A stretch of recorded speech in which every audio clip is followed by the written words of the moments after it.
بسم الله الرحمن الرحيم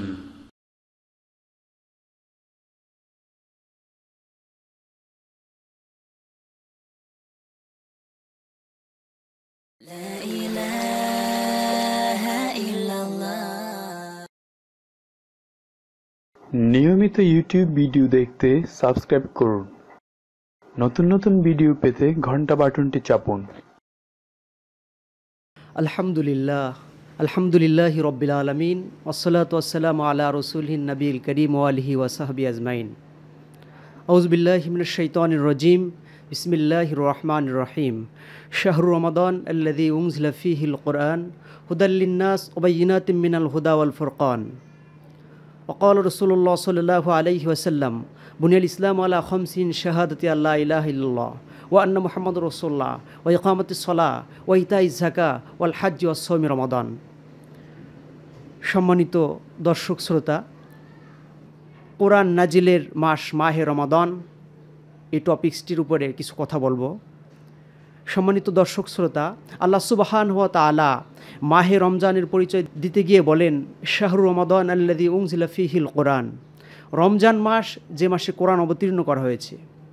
হুদাল লিন-নাস, যেই কোরআনটা মানুষের জন্য হিদায়েত, হুদা। ওয়া বায়্যিনাতিম মিনাল হুদা ওয়াল ফুরকান, এবং সত্য ও মিথ্যার পার্থক্যকারী একটি কিতাব। সুতরাং আল্লাহ সুবহানাহু ওয়া তাআলা মাহে রমজানের পরিচয় এভাবে দিলেন যে এটি হচ্ছে এমন একটি মাস যে মাসে আল্লাহ সুবহানাহু ওয়া তাআলা তার পক্ষ থেকে কিতাব অবতীর্ণ করেছেন, এবং কিতাব অবতীর্ণ করার কারণেই সমগ্র মাসটি সম্মানিত হয়েছে, মর্যাদাবান হয়েছে, মর্যাদায় অধিষ্ঠিত হয়েছে। সম্মানিত হাজিরিন, আব্দুল্লাহ ইবনে আব্বাস রাদিয়াল্লাহু তাআলা আনহু থেকে বর্ণিত, রাসূল করিম সাল্লাল্লাহু আলাইহি ওয়াসাল্লাম বলেছেন, হযরত ইব্রাহিম আলাইহিস সালাতু ওয়াস সালামের উপরে যে সহিফা নাজিল হয়েছে সেটি হচ্ছে পহেলা রমজানে। মূসা আলাইহিস সালাতু ওয়াস সালামের উপর তাওরাত অবতীর্ণ করা হয়েছে রমজানের ষষ্ঠ দিবসে।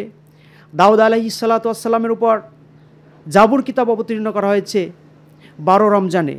ঈসা আলাইহিস সালাতু ওয়াস সালামের উপর ইনজিল কিতাব অবতীর্ণ করা হয়েছে 13 রমজানে।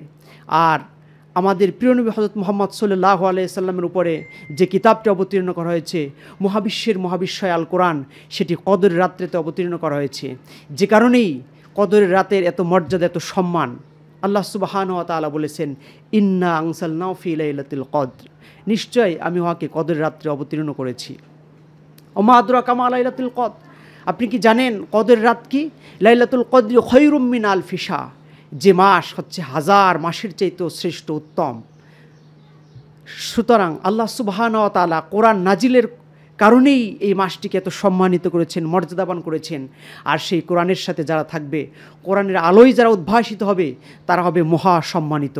আমরা যদি দেখি যে কোরআনটি যে কাপড় দিয়ে মোড়ানো হয়, যেই কাপড়টা দিয়ে সুন্দরভাবে মুড়িয়ে রাখে, সেই কাপড়টার অনেক সম্মান এবং মর্যাদা।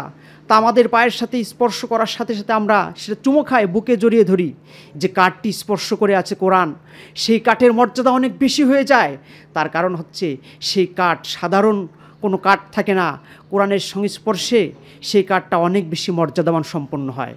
ঠিক তেমনইভাবে যে রাত্রিতে অবতীর্ণ হয়েছে মহাগ্রন্থ আল কোরআন, মহাবিশ্বের মহাবিশ্বয় আল কোরআন, সেই রাতটি অনেক বেশি মর্যাদাবান সম্পন্ন হয়েছে কোরআনের স্পর্শে আসার কারণে। আর ঠিক তেমনইভাবে আল্লাহ সুবহানাহু ওয়া তাআলা যেই কোরআন অবতীর্ণ করেছেন বিশ্ব মানবতার উপরে, সেই কোরআনের আলোয় আলোকিত যে মানুষগুলো হবে, যে মানুষগুলো কোরআনের রঙে নিজেদেরকে রাঙিন করতে পারবে, যারা নিজেদেরকে আলোকিত করতে পারবে কোরআনের আলোয়, সেই মানুষগুলো হবে পৃথিবীর সর্বশ্রেষ্ঠ মানব। সেই মানুষগুলো হবে পৃথিবীর সবচেয়ে সুন্দর মানুষ। যে কারণে বিষ্ণু বলেছেন, আসহাবিকান নুজুম ফামান ইক্তাদাইতু ইহতাদা, আমার সাহাবা ইকরাম হচ্ছে নক্ষত্রতুল্য। সম্মানিত হাজিরিন, আমরা জানি বিশ্বনবী যে সমাজে এসেছিলেন, সেই সমাজটা ছিল নির্যাতিত, নিষ্পেষিত। সেই সমাজের মানুষগুলো ছিল বঞ্চিত, লাঞ্ছিত, অপমানিত, অপদস্থ হয়ে প্রতিপন্ন। কিন্তু সমগ্র জাতির একটি চেঞ্জ আসলো, একটি পরিবর্তন আসলো যে কিতাবের মাধ্যমে। সেই কিতাবটি হচ্ছে মহাগ্রন্থ আল কোরআন, যেটি পৃথিবীর সকল মানুষের সকল যুগের জিজ্ঞাসার জবাব হিসেবে অবতীর্ণ করা হয়েছে। হাজিরিন, আসুন আমরা সেই কোরআন পড়ব, যে কোরআনের একটি অক্ষর পড়লে বিশ্বনবী বলেছেন 10টি নেকি। قال رسول الله صلى الله عليه وسلم من قرأ حرفا من كتاب الله فله عشر حسن وحسن بعشر أمثالها بل আলিফ লাম মিম বল আলিফুন হরফুন ওয়া লামুন হরফুন ওয়া মিমুন হরফুন। বিষ্ণু বলেছেন যে কোরআনের একটি অক্ষর পড়বে তার জন্য 10 নেকি। আল্লাহ নবী বলেন যে আমি এটা বলি না আলিফ লাম মিম একটি অক্ষর, বরং আলিফ একটি অক্ষর, লাম একটি অক্ষর এবং মিম আরেকটি অক্ষর। সুবহানাল্লাহ। রাসূল করিম সাল্লাল্লাহু আলাইহি সাল্লাম বলেছেন কিয়ামতের দিন যারা এই কোরআনকে পড়বে, কোরআনকে বুঝবে, কোরআনের আমল করবে তাদেরকে বলা হবে ইকরা অর্থাৎ ওয়ারাত্তিল কামা কুনতা তুরাত্তিলু ফিদ দুনিয়া ফাইন্না ইনদা মানজিলিকা আয়াত তাকরাউহা। পড়ো এবং উঠতে থাকো, সম্মান এবং মর্যাদার উচ্চ শিখরে উঠতে থাকো। কারণ হচ্ছে যে এই কোরআনটি আল্লাহ রাব্বুল আলামিনের পক্ষ থেকে অবতীর্ণ, যে কোরআনটা সম্পূর্ণভাবে সংরক্ষণ করেছেন আল্লাহ সুবহানাহু ওয়া তাআলা। আল্লাহ বলেছেন ইন্না নাহনু নাযালনা যিকর ওয়া ইন্না লাহু লাহাফিজিন। যা বলতেছিলাম, আল্লাহ সুবহানাহু ওয়া তাআলা মাহে রমজানে যে কোরআন অবতীর্ণ করেছেন সেই কোরআন হচ্ছেন সবচাইতে সম্মানিত একটি কিতাব, সবচাইতে গুরুত্বপূর্ণ একটি কিতাব, যে কিতাবের মধ্যে সমস্ত সমাধান দেওয়া হয়েছে। আল্লাহ সুবহানাহু ওয়া তাআলা এই কিতাবটি মানুষের জন্য বিপদের জন্য দেয়নি। আল্লাহ সুবহানাহু ওয়া তাআলা বলেছেন তহা মা আনজালনা আলাইকাল কুরআনা লিতাশকা। হে নবী, আপনাকে এই কিতাব দিয়েছি, এই কিতাব পেয়ে আপনি দুঃখ কষ্টে পতিত হবেন, এর জন্য আমি দেইনি। সুতরাং আজকে গোটা পৃথিবীতে যে অশান্তি, এই অশান্তির মূলে যে কারণটি রয়েছে সেটা হচ্ছে কোরআন এবং সুন্নাহ থেকে দূরে সরে যাওয়া। আজকের সমগ্র পৃথিবীর মানুষ যদি আবার সেই কোরআন এবং সুন্নাহর দিকে ফিরে আসে তাহলে আবার একটি সোনালী সমাজ প্রতিষ্ঠিত হতে পারে। আল্লাহ সুবহানাহু ওয়া তাআলা যে কোরআন অবতীর্ণ করেছেন সেই কোরআনটি হচ্ছে মহাবিশ্বের মহাবিশ্বয়, যে কোরআনের সাথে অন্য কোনো গ্রন্থের তুলনা হতে পারে না। যুগে যুগে যারাই কোরআনের সাথে চ্যালেঞ্জ দিয়েছে তারা ব্যর্থ হয়েছে। আমরা জানি আবু বকর সিদ্দিক রাদিয়াল্লাহু তাআলা আনহু কোরআনের ডাকে সাড়া দিয়ে বিশ্ব নবীর কাছে এসে কালিমা গ্রহণ করেছিলেন, কালিমার ছায়াতলে নিজেকে অবস্থান করেছিলেন। অবস্থান করার পর তার বন্ধু গোলা ইবনে উসাইদ সে তাকে বলল যে হে আবু বকর, তুমি তো তোমার জীবনকে শেষ করে দিয়েছো, তুমি কার পিছনে ছুটছো? তুমি যে মুহাম্মদ কোরআনের কথা বলে সে নতুন একটি গ্রন্থ এনেছে তার কথা বলে তার পিছনে তুমি কেন ছুটছো? সে যে নতুন নতুন বানায় কিছু বলে তুমি তার পিছনে ছোটো না। সম্মানিত ভাইরা হাজিরিন, তো আবু বকর সিদ্দিক রাদিয়াল্লাহু তাআলা আনহু বললেন যে হে নির্বোধ, হে গোলা ইবনে উসাইদ, তুমি জানো না আমি যেই কোরআনের পিছনে ছুটছি সেই কোরআন হচ্ছে পৃথিবীর সবচেয়ে শ্রেষ্ঠ কিতাব। সেই কিতাব মানুষকে মুক্তি দিতে পারে, সেই কিতাব মানুষকে কল্যাণের পথে ডাকতে পারে। সেই কোরআনের সাথে চ্যালেঞ্জ হতে পারে না। আমর ইবনুল আস রাদিয়াল্লাহু তাআলা আনহু যার সাথে বন্ধুত্ব ছিল মুসাইলামাতুল কাজ্জাবের, সে মুসাইলামাতুল কাজ্জাবের সাথে একবার সাক্ষাৎ করলেন। সাক্ষাৎ করে মুসাইলামাতুল কাজ্জাব বললেন যে হে বন্ধু, কি অবস্থা তোমাদের মুহাম্মাদের, যে মুহাম্মাদের উপরে কোরআন অবতীর্ণ হয়, নতুন নতুন তথ্য ইনফরমেশন তোমাদেরকে দেয়, ইদানিংকালে কি কোনো সূরা নাজিল হয়েছে, কোরআনের কোনো আয়াত নাজিল হয়েছে? গোলা ইবনে উসাইদ এর এই যে দৃষ্টতা, এর জবাব এই সূরার মাধ্যমে দেওয়া হয়েছে। আমর ইবনুল আস রাদিয়াল্লাহু তাআলা আনহু বললেন যে হে বন্ধু, তুমি কি জানো না যে বিশ্বনবীর উপর একটি সূরা অবতীর্ণ করা হয়েছে, যে সূরাটি এত তাৎপর্যপূর্ণ, সংক্ষিপ্ত, অথচ গোটা পৃথিবীর সব কিছু যেন এই সূরার মধ্যে দেওয়া হয়েছে। অতঃপর তিনি শুনাইলেন সেই সূরাটি ওয়াল আসর ইন্নাল ইনসানা লাফি খুসর ইল্লাল্লাযীনা আমানু ওয়া আমিলুস সালিহাত ওয়া তাওয়াসাউ বিল হক ওয়া তাওয়াসাউ বিস সবর। মাত্র 4টি কন্ডিশনের মাধ্যমে পৃথিবীর মানুষের সফলতা এবং ব্যর্থতার একটি চিত্র তুলে ধরা হয়েছে। যারা এই 4টি কন্ডিশনকে নিজেদের জীবনের জন্য মেনে নেবে তারা সমগ্র জীবনে সফল হবে, গোটা পৃথিবীর সমগ্র শান্তি তাদের জন্য আসবে। সম্মানিত ভাইরা, আমর ইবনুল আস রাদিয়াল্লাহু তাআলা আনহু এর বক্তব্য শোনার পরে এই মুসাইলামাতুল কাজ্জাব, যিনি নিজেকে নবী দাবি করেছিলেন, সেই মুসাইলামাতুল কাজ্জাব কিছুটা সময় চুপ করে থাকলেন। চুপ থেকে কিছু সময় পরেই বললেন যে হে বন্ধু, আমার উপরেও কিছু আয়াত অবতীর্ণ হয়েছে। আমর ইবনুল আস তো তাকে ভালো করেই জানে যে সে হচ্ছে একটি ভণ্ড, যে নিজেকে নবী দাবি করে, নবী তো মুহাম্মদ সাল্লাল্লাহু আলাইহি সাল্লাম। তো ঠিক সেই মুহূর্তে তার বন্ধুকে বলল হে বন্ধু, তুমি বলো তো তোমার উপরে কি অবতীর্ণ হয়েছে? তখন তিনি নিজস্বভাবে যে সূরাটি বানিয়েছিলেন তা বলে দিল, ইয়া অবারু ইন্নামা আনতা আদনানি ওয়া সদরুন ওয়া সাইরুকা হাকরুন ফাকরুন। আমর ইবনুল আস শুনে হাসছেন যে কেমন কথা, তুমি একটা চমৎকার সূরা বানাইতা, তোমার যে সূরা তার অর্থ কী হলো বন্ধু? মুসাইলামাতুল কাজ্জাব বললে কেন, সুন্দরী তো অর্থ। আমর ইবনুল আস বলল তুমি যে সূরাটি বানিয়েছো তার অর্থ হচ্ছে ইয়া অবারু হে জঙ্গলি ইঁদুর, হে জঙ্গলি ইঁদুর, ইয়া অবারু ইন্নামা আনতা আদনানি ওয়া সদরুন, তোমার একটি কান এবং তোমার দুটি কান এবং একটি বক্ষ ছাড়া কিছুই নেই। ওয়াসাইরুকা হাকরুন ফাকরুন, সুতরাং তুমি জঙ্গলে জঙ্গলে চেঁচামেচি করো। এটা শুনে হাসতে হাসতে আমর ইবনুল আস বাঁচলেন না এবং সর্বশেষ তিনি বললেন, ঠিক আছে বন্ধু, তুমি তোমার পথে থাকো, আমি বিশ্ব নবীর কাছে যে কোরআন অবতীর্ণ করেন আল্লাহ সুবহানাহু ওয়া তাআলা, সে আল্লাহর প্রতি বিশ্বাসী হয়ে কালিমার পতাকা তলে আমি অবস্থান নেব। সুবহানাল্লাহ। এটা হচ্ছে মহাগ্রন্থ আল কোরআন। এজন্য আমরা এই কোরআনের সংস্পর্শে আসবো, কোরআনের আলোয় নিজেদের জীবনকে ধন্য করব।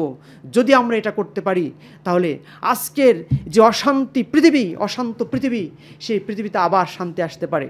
আজকে আমরা পৃথিবীর পদে পদে প্রান্তে প্রান্তে যে মানুষের কান্নার আওয়াজ শুনতে পাচ্ছি, অথচ কোরআন বলেছে যতক্ষণ পর্যন্ত নির্যাতিত মানুষের হাজারি থাকবে, যতদিন পর্যন্ত পৃথিবীর মানুষ অনাহারে অর্ধাহারে থাকবে, যতদিন পর্যন্ত মানুষের অধিকার নিশ্চিত না করা হবে, যতদিন পর্যন্ত বিনা চিকিৎসায় যারা মারা যাচ্ছে তাদের চিকিৎসার সুব্যবস্থা না করা হবে, যতদিন পর্যন্ত খোলা আকাশের নিচে যাদের বাড়ি নাই ঘর নাই উন্মুক্ত আকাশের নিচে অবস্থান করছে, রাত এবং দিনের বেলায় তাদের সুন্দর ব্যবস্থাপনা না হবে, যতদিন পর্যন্ত সে সমস্ত জনপদের মানুষের আবাসস্থল না হবে যাদেরকে তাদের স্বদেশ থেকে বিতাড়িত করা হয়েছে, ততদিন পর্যন্ত কোরআন মানুষকে সত্যের দিকে আহ্বান করবে।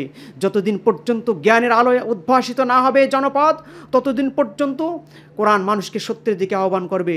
যতদিন না পর্যন্ত নির্যাতিত, নিষ্পেষিত, বঞ্চিত, লাঞ্ছিত, অপমানিত, অপদস্থ মানুষের আত্মচিৎকার বন্ধ না হবে, ততদিন পর্যন্ত কোরআন ডাক দিয়ে যাচ্ছে, ওমা লাকুম লা তুকাতিলুনা ফি সাবিলিল্লাহি ওয়াল মুস্তাফিনা মিনার রিজাল ওয়ান নিসাই ওয়াল বুলদান আল্লাযীনা ইয়াকুলুনা রাব্বানা আখরিজনা মিন হাযিল ক্বরিয়াতিজ যালিমি আহলুহা।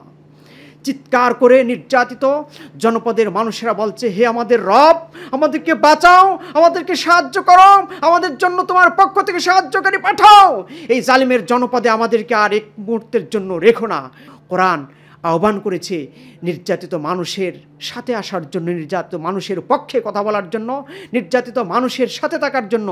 আজকে আমরা সারা পৃথিবীতে লক্ষ্য করছি, সমগ্র পৃথিবীতে মানুষেরা নির্যাতিত, নিষ্পেষিত, বঞ্চিত হচ্ছে অধিকার থেকে, বিভিন্ন ধরনের অধিকার থেকে।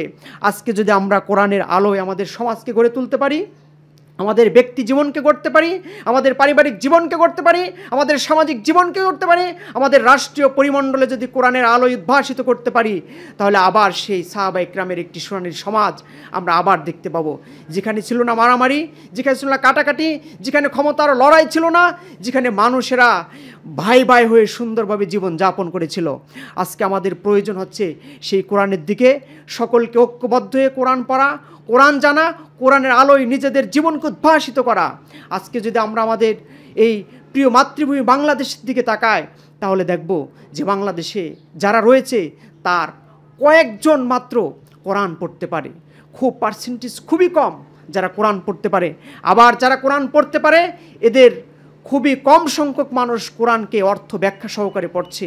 আবার যারা অর্থ ব্যাখ্যা সহকারে পড়ছে তাদের অনেকেই মানুষের কাছে কোরআনের এই আহ্বান, আমর বিল মারুফ নাহি আনিল মুনকারের কাজটি তারা সম্পূর্ণ করছে না। আজকে যারা এই আমর বিল মারুফ নাহি আনিল মুনকারের কাজটি সম্পূর্ণ করছে তাদের উপর অত্যাচার এবং নির্যাতনের স্টিম রোলার চালানো হচ্ছে। তবে সব কিছুর পরেও যারা মানুষকে সত্যের দিকে আহ্বান করবে এবং অন্যায়ের বিরোধিতা করবে, অন্যায়ের প্রতিবাদ করবে, তাদের জন্য এই পরকালীন শান্তি এবং আখিরাতের মুক্তি রয়েছে। আবু সাঈদ খুদরী রাদিয়াল্লাহু তাআলা আনহু বলেছেন, মান রাআ মিনকুম মুনকারান ফালিয়ুগাইয়িরু বিয়াদি ফাইল্লাম ইসতিফা বিলিসানি ওয়া ইল্লাম ইসতিফা বিকলবি ওয়া যালিকা আদাফুল ঈমান।